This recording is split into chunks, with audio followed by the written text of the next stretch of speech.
We're only a few days away from the release of Avatar 2: The Way of Water, the follow-up, the sequel to the biggest box office hit of all time with Avatar. And of course, this movie is set to rake in a bunch of money at the box office. Will it get to that $2 billion mark that James Cameron set as the goal for this movie to be worth making? That remains to be seen. But since he is on a press tour, since he is talking a lot to the media, a ton of different interviews have come out about James Cameron, and a couple of them he's been talking about Marvel. In one specifically, he's talking about the Marvel VFX, the Marvel CGI, and he's saying that it is not even close to what people are about to see in Avatar 2.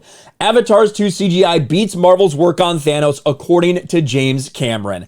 Director James Cameron claims Avatar: The Way of Water CGI beats the groundbreaking work that Marvel's did on Avengers villain Thanos. Now, in a lot of these articles out there, they present it without the caveat that James Cameron included. I do want to talk about that because I do think it's important. James Cameron specifically said, I'm going to go all the way to the beginning of this interview, right? James Cameron shuts down VFX comparisons, not even close. Thanos, come on, give me a break.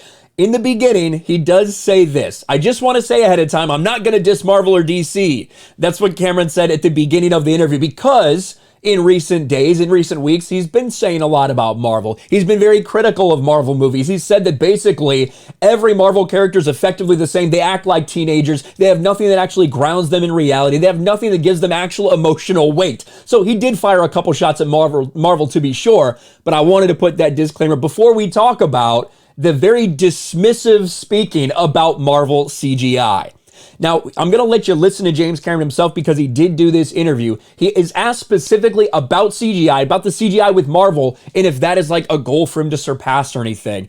And after paying tribute to all the hardworking VFX artists, he does come out there and say, basically, there's no fucking comparison between what I'm doing and what Marvel's doing. Interesting. Now, you mentioned Marvel and DC, and all these comic books. Since the first Avatar, there's been a boom in comic book films. Sure. Very visual effects heavy films. Yes. I'd love to hear, do you see like anything that they're doing there and think of it as kind of motivation to continue raising the bar, or even a challenge to meet it and exceed it?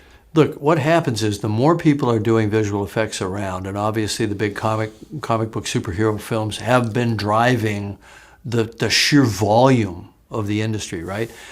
And the rising tide of technique raises everybody together. It gives you higher quality artists. You've got more tools and plugins and code. You've got more talented people writing code and simulations and all that sort of thing out there.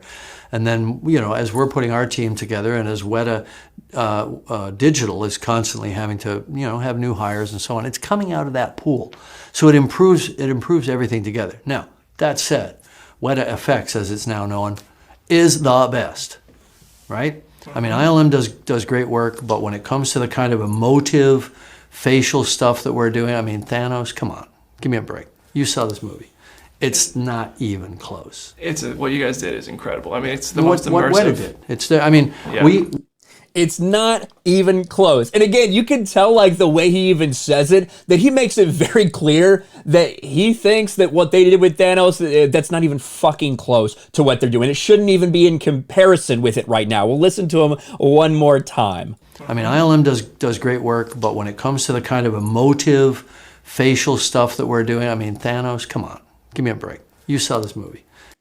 Now, we do have to, he said, I don't want to bash Marvel, but he was clearly dismissive of the visual effects that they've been using. Not saying these guys are shit or anything like that, but saying it's not even close to the best in the industry, and he is saying he has the best in the industry. It's been no secret that over the past several weeks and months, that Marvel has been slammed for their visual effects. Despite the fact that they're putting some of these things up for award consideration, even though they've been getting slammed for how bad the CGI is, for how bad the effects are, because they have so many projects that they're using, and they're just completely overworking the VFX artists that are working on these things. And it's a joke.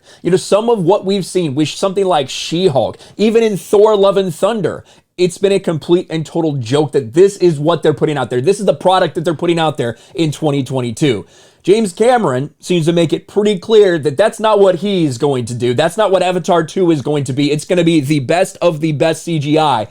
And for something that is virtually 100% visual effects, you better hope that that's the case. How much is Avatar 2 Way of Water going to get? I don't know.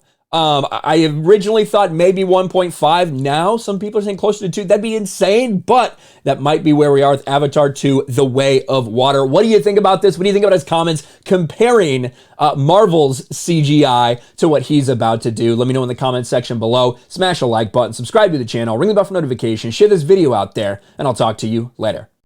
Thanks for watching, everyone, and a huge shout out to my patrons. I appreciate you guys so much. Want to follow me on Twitter or Instagram? Check out the description below. You'll find links to my P.O. box and my Patreon as well. And I'll talk to you guys later.